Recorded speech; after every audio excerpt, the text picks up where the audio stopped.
Esses são os 2 livros mais perigosos que eu já li. Cada um deles abalou minha vida de uma forma diferente, mas não por contarem histórias de terror ou visões apocalípticas para o futuro.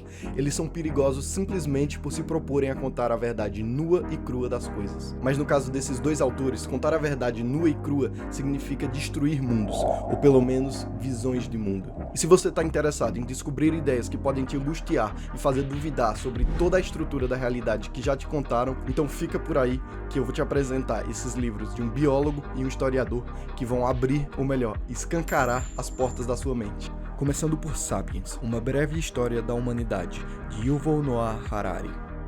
Como o título sugere, esse livro tenta resumir toda a história da humanidade, desde o Big Bang até os dias de hoje. E já nas primeiras páginas o autor já deixa bem claro pra gente o quão insignificante é o ser humano perante o universo, já que ele teve início há mais de 13 bilhões de anos, enquanto nossa espécie, Homo sapiens, só existe há cerca de 200 mil anos. Para você ter uma noção do quão breve é esse período, saiba que se a gente colocasse esses 13 bilhões de anos na escala de um calendário de um ano, onde cada mês representa cerca de 1 bilhão de anos, toda a existência da nossa espécie representaria cerca de 7 minutos no total desse calendário.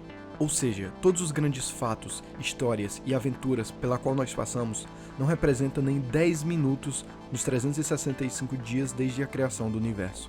Mas Harari consegue piorar ainda mais as coisas, mostrando que nós só inventamos a agricultura e criamos as primeiras cidades por volta de 15 mil anos atrás, já que antes disso vivíamos de forma nômade, caçando animais e coletando plantas, sem nada que se pareça com as casas ou trabalhos que temos hoje.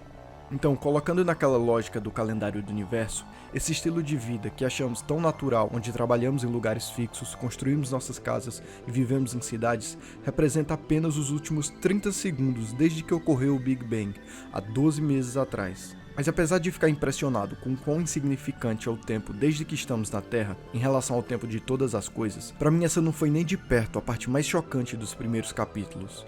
O que mais me surpreendeu quando eu li esse livro foi descobrir que quando nossa espécie surgiu, há quase 200 mil anos atrás, como eu falei, existiam na Terra outras 6 espécies diferentes de humanos, quer dizer, outros 6 primatas do gênero Homo, que eram extremamente parecidos com a gente, fisicamente e mentalmente, mas saiba você que hoje eles estão todos extintos. E o que embrulhou meu estômago de vez foi descobrir que os pesquisadores afirmam que os nossos ancestrais é que foram responsáveis por extinguir ao menos 2 dessas 6 espécies de hominídeos.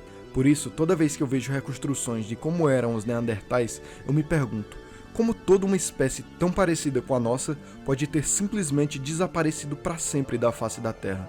Ou melhor, como é que nossos ancestrais foram capazes de dizimar até a extinção essas espécies que se parecem tanto com a gente? De onde vem esse desejo humano de destruir e dominar? O que foi que fez com que a gente dizimasse toda a raça neandertal e tantos outros animais e plantas? E por que fazemos tanto mal a pessoas da nossa própria espécie, contando que isso vá trazer algum tipo de proveito pessoal? É o que a gente vai descobrir em O Gênio Egoísta, de Richard Dawkins. O autor vai tentar trazer uma explicação biológica para isso. Mas a resposta não traz nenhum consolo para o leitor, porque, como eu falei, tudo que os autores dessa obra tentam oferecer é a verdade. E é por isso que esse é um livro que divide tantas opiniões, e é tanto amado quanto odiado por muitos cientistas. Mas a princípio, ele é só um livro de biologia que tenta explicar como funciona a evolução e os genes, mas tudo muda quando a teoria do gene egoísta entra em cena. Essa é a ideia principal do livro de Dawkins, que defende que os genes são uma unidade fundamental da seleção natural e que a evolução acontece por meio da replicação dos genes, não dos indivíduos. Em outras palavras, somos apenas máquinas de sobrevivência dos genes, que têm como objetivo se replicar e se propagar para as gerações futuras. Imagine que você é um Homo sapiens que viveu há milhares de anos atrás, em um mundo cheio de perigos e desafios. A sua sobrevivência e a dos seus genes é a sua maior prioridade, pois sem isso, você e sua espécie desapareceriam para sempre. Nesse contexto, os neandertais eram uma ameaça. Eles também eram inteligentes e habilidosos e compartilhavam muitas características com o Homo sapiens, mas eles ocupavam os mesmos territórios e recursos naturais que os Homo sapiens precisavam para sobreviver. Então, os Homo sapiens, impulsionados pelos seus genes egoístas, que evoluíram para buscar sempre a sobrevivência e a reprodução, criaram estratégias para eliminar aquela competição, que também queria a mesma coisa. Isso incluiu o uso da força e da violência para expulsar ou exterminar os neandertais, e com sucesso, após várias guerras semelhantes, os Homo sapiens se tornaram a única espécie humana sobrevivente. Mas não é só a existência da violência que pode ser explicada através da evolução. A bondade também faz todo o sentido biológico. Dawkins nos revela que os animais têm comportamentos altruístas, ajudando outros indivíduos, mesmo que isso signifique colocar a sua própria vida em risco.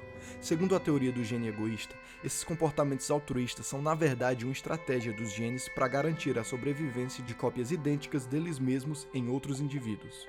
Um exemplo claro do comportamento altruístico em animais que podem ser explicados pela teoria do gene egoísta é o dos suricatos. Esses animais vivem em grupos familiares, em que todos os membros ajudam na proteção e cuidado dos filhotes.